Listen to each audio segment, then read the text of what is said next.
Mga kabignayan, magandang araw po sa ating lahat and God bless po. Ingat po palagi sa lahat po ng ating mga followers, especially po yung mga guard natin na naka-duty at yung mga duty pa lang po. Okay, ang pag-usapan po natin ngayon is about po sa isa nating followers na naka-assign siya somewhere in Laguna. Parang ganun yata yun eh. So di ko lang ma-recall talaga kung doon.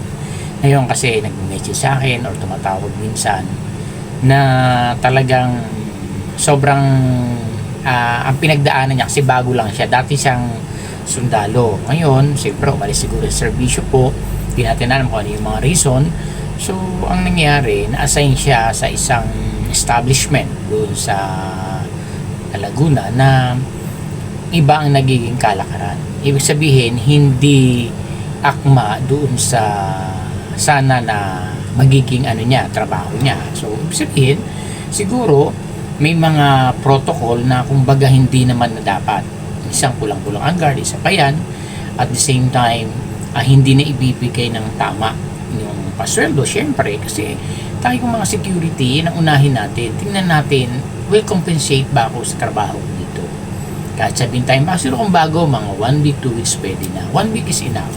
Pag alam natin na medyo talo, tapos iba-iba pa yung nangyayari, parang walang silbi ang mga security, kasi marami pong ganyan na mga establishment na kumbaga ang guard parang palamuti lang, hindi nakikita ang importansya or ang kahalagahan ng mga security personnel. Dapat po tayong mga officer maipakita natin to the management yung importante ng guard. Hindi parang nangyayari kasi dyan lang kayo, bantay lang kayo dyan, so walang pundasyon kumbaga. So mali po yun. Yung mga ganon, iwanan nyo po yung ganyang area, hindi kayo lalago dyan. Kasi may mga ganyan talaga na kumbaga para ang guard sa kanila, lang yan, guard lang kayo. Yan, may mga word na lang, guardia lang kayo. So bakit pa kayo nag-hire ng guard kung hindi nyo ibibigay sa kanila yung seguridad? And yet, pag nagka-problema, ibiblame si guard. Ialisin nyo po yung ganyan. Huwag po kayong pumasok sa mga ganyang kumpanya. Walang mangyayari sa buhay nyo dyan. Ang natin is hanap buhay. Kasi in return, pag napabayaan po yan, sa inyo lahat ibiblame yan. Gagawin kayong insurance ng kumpanya na ganyan. Bakit? Natural. Alangan naman pag nagka-problema tapos security ang involved, alangan naman sagutin ng company yan. Siyempre, i-blame na kayong mga gwardiya dyan. At dapat naman ang mga agency, pinag-aaralan din. Ano ba nga yung mga protocol dito? Dapat safety ang mga guard natin. Hindi, pag pinakawalan yung guard, bahala na kayo dyan, gwardiya lang kayo dyan, pag nagka-problema, magbayad kayo, ganun. Money matters lang ba? Napakapangit po ng ganung sitwasyon. Kaya pag tayo mga officer, lalo ikaw sir, na ganyan, dapat lang umalis ka. Maraming agency na pwede nating applyan na nagbibigay ng karapat-dapat kung ano yung trabaho natin mga security personnel. Huwag kayong pumasok sa ganyan, magtagal sa ganyan. Siyempre, will compensate ka ba? Pagka hindi, talo ka, nagbabayad ka lahat, ang dami ginagas, walang natitira sa'yo, ba't ka pa nagtrabaho?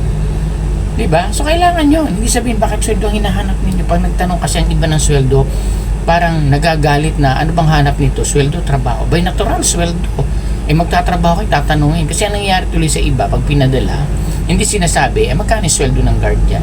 Pagdating sa detachment, doon niya lang malalaman. Kaya kung minsan pa nag-intro, magkano sweldo mo nito, alam mo ba? Nasabihin niyan, hindi sir, dapat ka kung magtatanong kayo. Huwag niyong kakalimutan niya, sir, magkano po ba ang bigayan? Kasi talaga naman, marami mga kontrata, minsan wala sa minimum, totoo po yan. Ngayon, pag nalaman po lang sa agency, ganito yung sweldo ro, ganito, ganyan, compute mo na. Sir, talo ako kung ganun kalayo sa bahay namin, mamamasaya ako. Walang problema sa trabaho, sir, kaya natin niya. Pero, yung compensation naman, sir, di ba uubos lang diyan, mag-compute kayo, hindi na po natatanggapin, sir. Hindi sir sa ako tamad, sir, hindi sa ayaw ko. Ang sa akin lang, tingnan niyo po yung layo. Dapat tayo mga agency na naka-assign dyan, pinapaliwanag natin ang gusto sa mga guard natin. Kasi nangyayari, gusto lang, may makuha lang na guard, may makuha lang na officer. Pag pinadala din doon, minsan wala na magawa ang mga guard kasi kumbaga nasukol na hindi na siya makawala, gumastos na sabi, sige, magtaga na lang ako rito, ganito, ganyan. Hanggang sa kung minsan napapariwara tuloy, nagkakaroon ng problema, nagkautang-utang na nga, lalong nalubog kasi hindi na-handle ng maayos. So dapat po i-handle. Ngayon, kung tayo naman at naando na tayo, nakita natin sitwasyon, layasan nyo yung ganyan, walang mangyayari sa buhay ninyo dyan. Sabi nga, hindi naman kayo tagapagmana ng kumpanya dyan kumbaga andun tayo, win-win. Nanalo sila, panalo ka din. Ibig sabihin, binigay mo yung tamang serbisyo mo, okay sa kanila, na naging pabor sa kumpanya at sa'yo din naging pabor kasi will compensate ka. Pero kung ibibigay mo yung trabaho mo, yun naman talaga magtatrabaho. Pag nagkamali ka, mawawala ka. Siyempre, ibibigay mo yung best mo. Kahit sabihin mong hindi mo binigay mo pa din yun. Kasi ikaw ang kawawa in return eh. So, anong mangyayari sa'yo? So, pag alam nyo medyo critical at hindi maganda, alisan nyo yan. Kaya nga dapat po tayo mga security, lagi kayong may mga ipon. Kaya nga sinasabi sa mga kasamahan namin, na lagi nating turuan tayo mga officer, paano sila mag-ipon, paano sila mag-invest. Kasi pag ikot, pag may nangyari, madali sila makaka-alwa. Ibig sabihin, nagka-problema, kailangan natin sumubok ulit.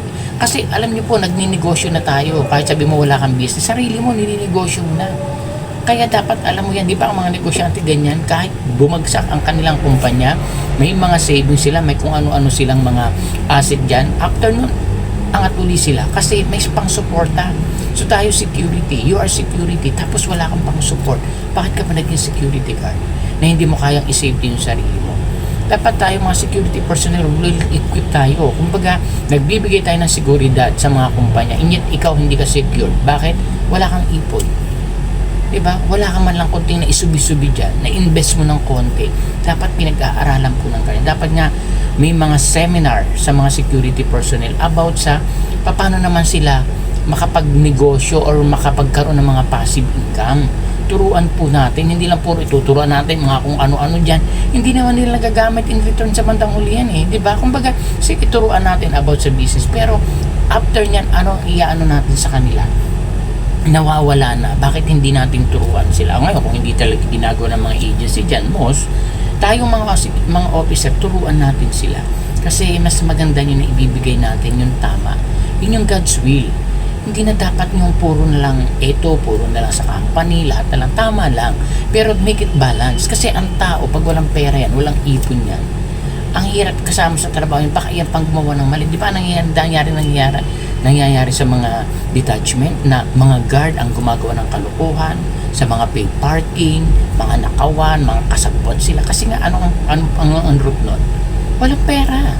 Di ba? So, dapat alamin natin, ano ba yung kailangan itong mga guard ko na to? So, ganito dapat. Okay, sige, may ganito tayo. Pag may kailangan kayo, magsabi kayo. Bigay agad, hindi nyo, pag nag-ano ka ng company lo, so saka ng tagal, mga ilang buwan bago ibigay, kailangan na nga ng guard. Dapat ina-assist po natin yan. Wala kung mabago, siguro bibigyan natin ng allotment na ganito, gumawa ng mga program para merong mga guard na alam mo, ang mga guard, papayag yan sila kapag maganda yung sistema na ipapaliwanag, na ipapakita kung paano yung magkakaroon kayo ng ipunan, ganito dapat. May process, and then transparent. Kaya iba nadadalang guard, nagkakas-advance na, may percent pa, saka nakakita naman na ganyan. Diba? Parang, imbis na tulungan mo, ninegosyo mo pa. Diba? Pwede yun kung isa kayo parang may cooperative kayo sa isang agency na nagbibigay kayo ng inyong mga kung magkano yung gusto ninyo, may profit yun every month, ganyan, ipinapakita, transparent, gumawa kayo na para yung guard, nakikita nila, susunod yan, kasi walang gwardiya, walang tao na hindi gusto umasenso. Kailangan maturuan po natin. Kaya, anong nangyayari, hindi makawala doon kung saan nakasign, kasi wala wala nang masusulingan. So, dapat tinitingnan po natin yan. Huwag nating hayaan na kayo'y manatili sa ganyang mga area of responsibility, mga detachment, na talagang super na halos hirap na kayo. Wala man lang mapapala. Iwanan nyo yan. Tandaan nyo, hindi habang buhay bata tayo. Kaya habang bata, kailangan ibigay nyo ang best. Ngayon, kung maganda yung trabaho ninyo, okay na kayo dyan, pagbutihin nyo pa. Hindi ko sinasabi na sa minimum pa lang pupunta, okay na, hindi po. Ang tingnan ninyo, well, compensate ba ako dito? Nakakaipon ba ako? Ang tingnan nyo yung ipon, hindi yung sweldo. Kasi ang dami ko nakakausap, minimum. Pag tingin mo, walang mga ipon, walang mga naitatabi. So, wala yan sa sweldo. Ibig sabihin, hindi yan sa sweldo mo, hindi yan sa kinikita mo, kundi ano yung itatabi mo after mo sumweldo. O, saan ka? Minimum. Hindi ala kang kaipon-ipon kasi kung kukumpitin mo, talo ka pa ng hindi minimum. So, kumpitin ninyo, mag-compute po. Ngayon, pag ayaw nyo umalis kayo dyan, marami kayong dapat puntahan. Sayang yung effort, yung skill ninyo na magagamit lang sa mali ng mga ganyang klase ng kumpanya. Layasan nyo po yan, sinasabi ko sa inyo. Walang mangyayari sa inyo sa ganyan. Pumunta kayo doon o makahanap kayo ng mga company. Kasi ang agency, andyan lang yan Hindi naman kayo doon mag-duty sa agency. Kaya huwag kayo pumunta, ito malaking agency ito, ganito, ganyan. Hindi po yun, hindi yung laki ng agency, hindi yung pangalan ng agency na nagpupulpil. ang pupuntahan mo kung sa kapupuntang company dahil dadaling ka doon, hindi ka naman sa agency talaga magtatrabaho unless i-hire ka nila as their staff. Pwede. Hindi ko sinasabi na huwag tayong wala yung loyalty po. Ibig sabihin, pag naging okay ka sa company, naging mabuti ka na, how much more yung agency? Di ba? Yan lang yun. Yan, tingnan ninyo saan ba ako dadaling. Kahit sa kapipitsuging agency, kung nagbibigay naman ng tama, nagbabayad ng SSS nyo, PhilHealth contribution ninyo, okay na yun. Wala yan sa laki ng agency. Ang ano dyan, diskarte, sarili mo na, i-handle mo. Paano ba ako makakaipon sa pwesto ko na to? Huwag nyong mangungurakot kayo. Ibig sabihin, paano ako makakapag-save dito? Okay na ako eh. Kasi, ang ganda ng ano eh, ang mga ganito, tingnan niyo yung management. Di ba? Pag ang management binibigay yung best, inaalalayan kayo talagang ibig sabihin eh, kasi, di ba, may mga management din minsan na kahit tama yung guard na pagsabihan lang ng mga tenant, gigibain na si guardia. Dapat nakita niyo na inilalaban kayo ng tama. Yun, doon kayo pumunta. Yun ang mahal ninyong mga management. Hindi natin sabihin yung loyalty mawawala sa agency ha. Hindi po ganun. Alis naman, nire-report mo yung kapalpakan ng agency, mali po talaga. Ibig sabihin, mga ganung bagay, set aside. Ibig sabihin, pag pinagbuti mo yung trabaho mo, ano yung protocol, binibigay mo yung best mo sa client, syempre, magbe-benefits din po ang agency. Diba? So, ganun dapat. Kaya, sinasabi ko, kahit tama lang ginawa ni sir na umalis siya dyan, maraming agency sir na pupuntahan ka. Huwag kang manatili dyan. Hindi ano yan, hindi worth it. Hindi mo deserving yan. Maraming guard na magagaling, mahuhusay, galingan nyo pa. Kaya nga sabi ko nga sa mga kasama ko din, yung skill ninyo ang pagyamanin ninyo. Kasi in return, kayo, sarili ninyo ang magdadala, not the agency kay client. Si agency bridge lang yan.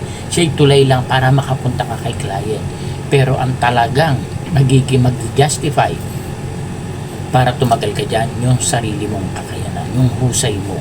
Kaya sabi ko, lagi kayo mag-aaral, magsasaliksik, magpapasa, practice ng English kasi minsan siyempre mga foreigner magdadatingan, minsan may na-encounter din kami niya, yung mga guard hindi na alam baka agad kasi sir naiintindihan ko yung sinasabi niya pero hindi ko sabi kung paano ko idudutong-dugtong yung English ko, di ba totoo yun, hindi nakakatawa kumbaga nararanasan kasi sabi ko kita nyo di ba akala ba ninyo sa trabaho natin guard napakasimple, hindi kasi iba-iba ang makakaharap nating mga status ng tao sa buhay.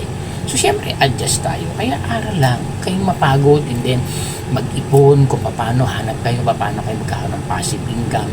Kaya ako, tinuturo ko talaga yan eh. Kaya gusto ko ang advocacy ko sa mga security personnel. Matuto po kayo how to save, how to invest. Gumawa kayo ng platform para matuto, lalo sa detachment po ninyo. Kung may mga kasama kayo mga security, syempre, mga ilan kayo dyan.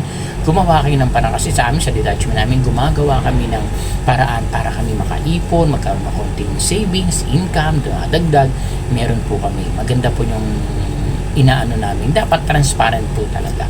Para at least, in return, pag kaya mo na sa sarili mo, pwede ka nang magnegosyo. Kaya pang buhay, nandito sa servisyo natin to, walang empleyadong nagtagal ng habang buhay sa trabaho niya. Magre-retiro po tayo. Dapat pinaghahandaan po natin yan. Palagi natin pinoforsiyan na kailangan sa ganito, may ganyan tayo. Target your goal. Huwag kayong matakot na sumubok. Basta pag-aralan po ninyo. Kaya kung meron po kayong mga concern po, mga tanong, mag-inform lang po kayo sa akin, sasagutin ko po yan. Lalo pag gusto makaipon, may mga technique po tayo. Basta legal, huwag kayong gagawa ng hindi maganda. Pangit po yun. Mas masarap po ipakain natin sa pamilya natin yung pinaghihirapan natin. Lagi kayong keep on praying, huwag tayong mawala doon. Dapat number one si God sa buhay natin. And then, follows na po lahat yan. Pagtatrabahuan po natin dapat. Okay, so sa mga ganong company, alis po kayo dyan. Marami pong agency at maraming company na mapupuntahan kayo. Basta tiyaga lang po. Laging tama lang. Maraming salamat. God bless po sa ating lahat.